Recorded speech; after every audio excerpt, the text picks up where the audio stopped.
بسم اللہ الرحمن الرحیم۔ السلام علیکم ناظرین، میرا نام یاسر ہے، آپ میرا یوٹیوب چینل دیکھ رہے ہیں۔ ہم نے جو کامل نماز کا پہلے ہم نے 4 چیپٹر پڑھے، جس میں صلاۃ ہے اور قیام صلوات ہے اور عبادت ہے، اور نبی کریم اور پیغمبروں کو جو حکم نماز ہوا اس کے بارے میں ہم نے پڑھا۔ آج کے ہمارے چیپٹر میں ہم پڑھیں گے نبی اکرم خاتم النبیین صلی اللہ علیہ وآلہ وسلم کو جو حکم نماز ہوا اس کے بارے میں ہم آج کے سبق میں پڑھیں گے۔ تو شروع کرتے ہیں۔ بسم اللہ الرحمن الرحیم۔ حضرت محمد مصطفیٰ صلی اللہ علیہ وآلہ وسلم خاتم الرسول ہیں، ان پر نبوت اور رسالت ختم ہو گئی، اب کوئی نئی شریعت اور ہدایت لے کر آنے والا نہیں۔ یہ بات طے ہے کہ نبی اکرم صلی اللہ علیہ وآلہ وسلم کے بعد نہ تو کوئی ہمارے لیے ہدایت لے کر آئے گا خلقت انسانیت پہ، نہ کوئی نیا نبی آئے گا، اور نہ ہی کوئی نئی شریعت جو ہے وہ قائم کی جائے گی۔ ان پر آخری کتاب نازل ہو گئی، قرآن مجید، اس کے بعد کوئی نئی کتاب آنے والی نہیں۔ قرآن کریم دنیا میں اترنے والی اللہ کی طرف سے آخری کتاب ہے، اس کے بعد نہ تو کوئی کتاب آنے والی ہے، نہ آ سکتی ہے، نہ آئے گی۔ اس آخری کتاب کے شاید و شاید ہی کوئی ایسی صورت ہو جس میں نماز کا حکم یا تاکید مذکور نہ ہو۔ بقول مشہور اولین مترجم قرآن جو قرآن پاک کے سب سے پہلے مترجم تھے، جنہوں نے قرآن پاک کا ترجمہ فرمایا، ان کا نام ہے حضرت شاہ رفیع الدین دہلوی۔ آپ فرماتے ہیں قرآن پاک میں 700 مقامات پر نماز کے بارے میں حکم دیا گیا ہے۔ رسول کریم صلی اللہ علیہ وآلہ وسلم کو حکم الہی ہوا، اے محمد صلی اللہ علیہ وآلہ وسلم، سورج کے ڈھلنے سے رات کے اندھیرے تک نمازیں پڑھا کرو۔ دوسری جگہ پہ حکم ہوا، اور دن کے دونوں سروں، مطلب صبح اور شام، دن کے دونوں سروں میں اور رات کے چند ساعات میں نماز پڑھا کرو۔ پھر حکم ہوا، اے محمد صلی اللہ علیہ وآلہ وسلم، کتاب جو تمہاری طرف وحی کی گئی ہے اس کو پڑھا کرو اور نماز کے پابند رہو۔ اس کے ساتھ ہی فرمایا، کچھ شک نہیں کہ نماز بے حیائی اور بری باتوں سے روکتی ہے اور اللہ کی یاد بڑی بات ہے۔ بے شک اس میں کوئی شک نہیں، اگر ہم نماز پڑھتے ہیں، جیسے کہ آج کل ہمارے معاشرے میں انٹرنیٹ کی بدولت ہے، تو یہ اچھی چیز، فیسلٹی اچھی ہے ہمارے لیے، لیکن اس کی بدولت ہم مطلب رات کو تو یہ ایسی محفل گرم کرتا ہے فون کہ ہم چھوڑتے ہی نہیں۔ لیکن اگر ہمارے دل میں اللہ کی محبت اور نماز کی محبت شامل ہوگی تو یہ محبت ہمیں ہر اس برائی سے بچائے گی جس کی طرف یہ ہمیں راغب کرتے ہیں، انٹرنیٹ، موبائل اور یہ اپلیکیشنز وغیرہ جو ہمیں راغب کرتے ہیں۔ آپ کر کے دیکھیں، یہ ہمیں روکتی ہیں کہ نہیں بھئی میں نے تو صبح فجر کی نماز ادا کرنی ہے۔ اگر نماز کی محبت ہمارے دل میں ہے تو یہ بات سب سے پہلے ہمارے دل میں آئے گی کہ ہم نے صبح فجر کی نماز ادا کرنی ہے۔ امت کی ماؤں ازواج النبی صلی اللہ علیہ وآلہ وسلم، نبی اکرم صلی اللہ علیہ وآلہ وسلم کی جو ازواج ہیں ان کے بارے میں حکم ہے، کو ارشاد ربانی ہوا، اپنے گھروں میں ٹھہری رہو، جاہلیت کے دنوں کی طرح اظہار تجمل و زینت نہ کرو، اور نماز پڑھتی رہو۔ یہ نبی کریم صلی اللہ علیہ وسلم کی جو ازواج ہیں ان کے بارے میں حکم ہوا تھا، اور انہی کو لے کر، انہی کی نسبت سے آج کی جو خواتین ہیں، ہماری مائیں، بہنیں، بیٹیاں، بیویاں، ان کے بارے میں یہ حکم انہی سے چلتا آ رہا ہے کہ ان کو بھی نماز گھروں میں رہ کر قائم کرنی چاہیے، اور جہالت کے دنوں کی طرح بے پردگی نہیں کرنی چاہیے، اپنے آپ کو پردے میں رکھنا چاہیے، خیال رکھنا چاہیے اپنے پردے کا، اپنے محرم غیر محرم کا خیال رکھنا چاہیے۔ امت کے لیے اللہ رب العزت نے فرمایا، اے نبی صلی اللہ علیہ وآلہ وسلم، میرے بندوں سے کہہ دیجئے کہ وہ نماز قائم کریں۔ نبی کریم صلی اللہ علیہ وسلم کو بھی یہ حکم دیا گیا کہ یہ میری طرف سے میرے بندوں کو کہہ دیجئے کہ وہ نماز قائم کریں۔ باقاعدگی کے ساتھ اور پورے لوازم و شرائط کے ساتھ نماز ادا کرنے والوں کے بارے میں اللہ پاک کے چند بشارتیں ملاحظہ کیجئے۔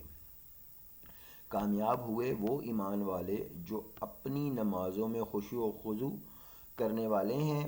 یہ سورہ مومنین کی آیت کا ترجمہ ہے۔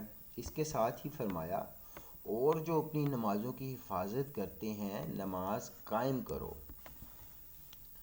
بلا شبہ نماز بے حیائی اور بری باتوں سے روکتی ہے، بلا شبہ نماز بے حیائی اور بری باتوں سے روکتی ہے، اور یہ حقیقت میں روکتی ہے۔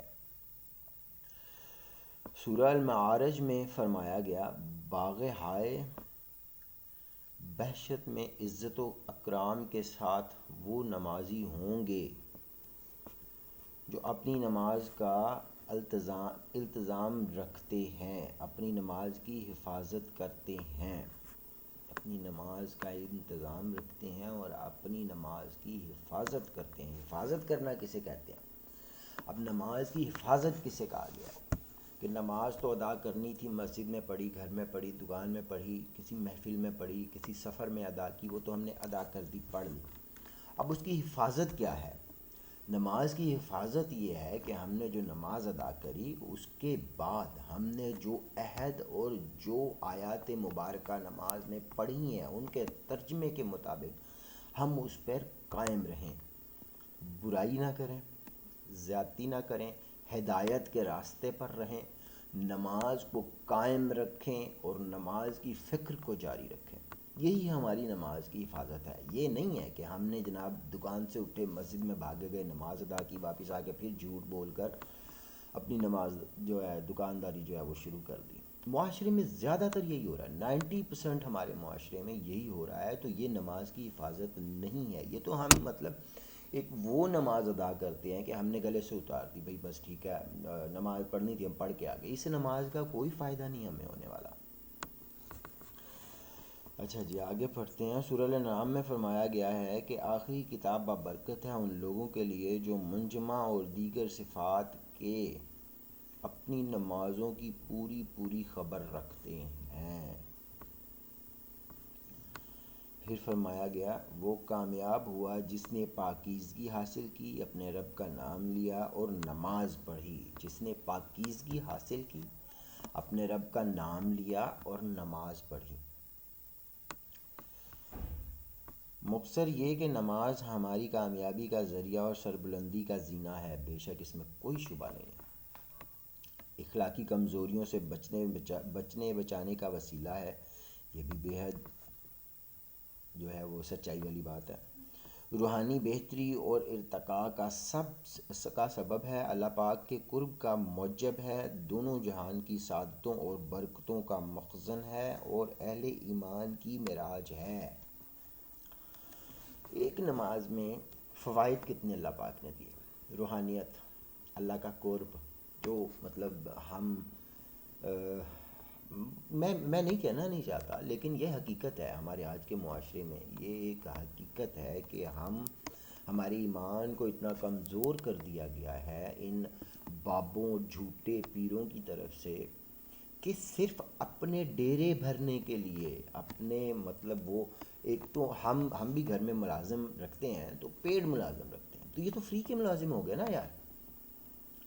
ہدایت کے لیے ارے یار ایک چیز قائم کر لی جائے، سمجھ لی جائے کہ نماز کی حفاظت، نماز پڑھنے کے بعد اس کی حفاظت، آنے والی نماز کی فکر، یہ ہمیں وہ تمام چیزیں عطا کرتی ہے جو ہم خانقاہوں میں جا کر ڈھونڈتے ہیں۔ قرب الہی ذکر الہی میں، تو اللہ پاک تو قرآن میں فرما رہا ہے میرا ذکر کرو میرا قرب لے لو، اور اس سے بڑا ذکر کیا ہو سکتا ہے کہ ہم پنجگان نماز ادا کریں اور پھر نماز پہ قائم رہیں، نماز کی حفاظت کریں، اس سے بڑا ذکر اور کیا ہو سکتا ہے کہ ہم صبح سے لے کر شام تک صرف اپنی اس نماز کے دائرے میں ہیں جو ہم نے ادا کی۔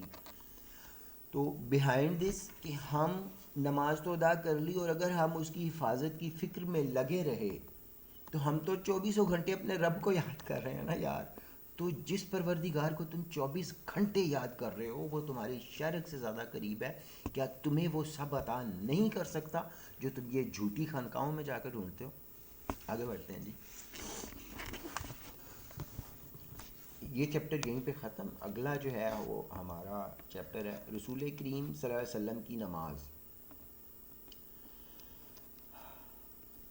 یہ ہم انشاءاللہ اگلے سبق میں پڑھیں گے، اب تک کے لیے اتنا ہی۔ اور یہ چیز ایک ہمیں غور کرنی چاہیے اس میں کہ یہ جو آخری بات کہی گئی ہے، میں پھر دہراتا ہوں آپ لوگوں کے، اس آخری بات کو میں پھر سے دہراؤں گا، مختصر یہ کہ نماز ہماری کامیابی کا ذریعہ اور سربلندی کا زینہ ہے۔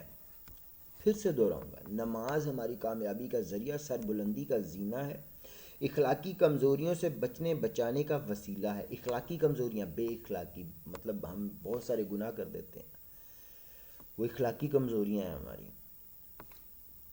جو جس کو ہم کہتے ہیں کہ دانستہ غیر دانستہ۔ روحانی بہتری اور ارتقاء کا سبب ہے، روحانی بہتری اور ارتقاء کا سبب ہے، اللہ پاک کے قرب کا موجب ہے، رب کریم کے قرب کا موجب ہے۔ جو ہمیں یہ جھوٹے پیر کہتے ہیں نا جی میں ملواتا ہوں تمہیں رب سے، میں قرب دلواتا ہوں، وہ بھائی نماز کو قائم کرو اس طریقے سے، تو یہ تو خود بخود آپ کو مل جاتا ہے نا۔ اللہ کریم خود کہہ رہا ہے کہ اللہ پاک کے قرب کا موجب ہے، میرے قرب کا موجب ہے یہ نماز، دونوں جہادوں کی سعادتوں اور برکتوں کا مخزن ہے، اور اہل ایمان کی معراج ہے، اہل ایمان کی معراج ہے، اہل ایمان کی معراج ہے۔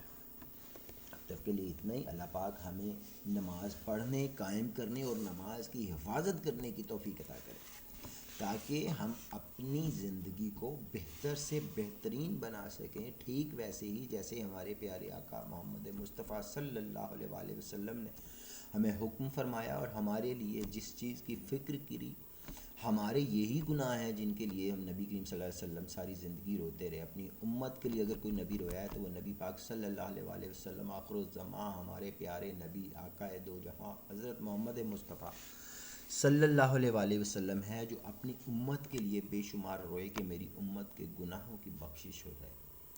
تو ہمیں اللہ پاک نماز قائم کرنے کی توفیق دے۔ آپ کو، مجھے، ہم سب کو ویڈیو اچھی لگی ہو تو زیادہ سے زیادہ شیئر کریں، تاکہ ان لوگوں کا بھی بھلا ہو سکے جنہوں نے اب تک یہ ویڈیو نہیں دیکھی۔ ہمارا مقصد صرف وہ چیز لوگوں تک پہنچانا ہے، خود کی اصلاح کرنا ہے۔ میری بھی یہ چیز پڑھنے پڑھانے کی مقصد یہی ہے، آپ تک یہ ویڈیوز بنانے کا مقصد یہ ہے، نہ صرف آپ کی اصلاح ہو بلکہ میری بھی اصلاح ہو۔ کہتے ہیں نا کہ اللہ پاک کسی نہ کسی مومن مسلمان کے منہ سے کسی دوسرے کے لیے نکلا ہوا آمین کا لفظ قبول فرماتا ہے۔ تو آپ میرے لیے آمین کہیں، میں آپ کے لیے آمین کہتا ہوں۔ اللہ پاک ہم دونوں کے آمین کو ملا کر ہم دونوں کی راہ جو ہے وہ ہموار کرے، آخرت سنوار دے اور دنیا بھی سنوار دے۔ اب تک کے لیے اتنا ہی۔ اپنا بہت سارا خیال رکھیے گا، ویڈیو کو زیادہ سے زیادہ شیئر کیجیے گا، چینل پہ نئے ہیں تو چینل کو سبسکرائب ضرور کیجیے گا، تاکہ ہم آنے والے اگلے سبق بھی جو ہیں وہ آپ تک پہنچا سکیں۔ اپنا بہت سا خیال رکھیں، اللہ حافظ۔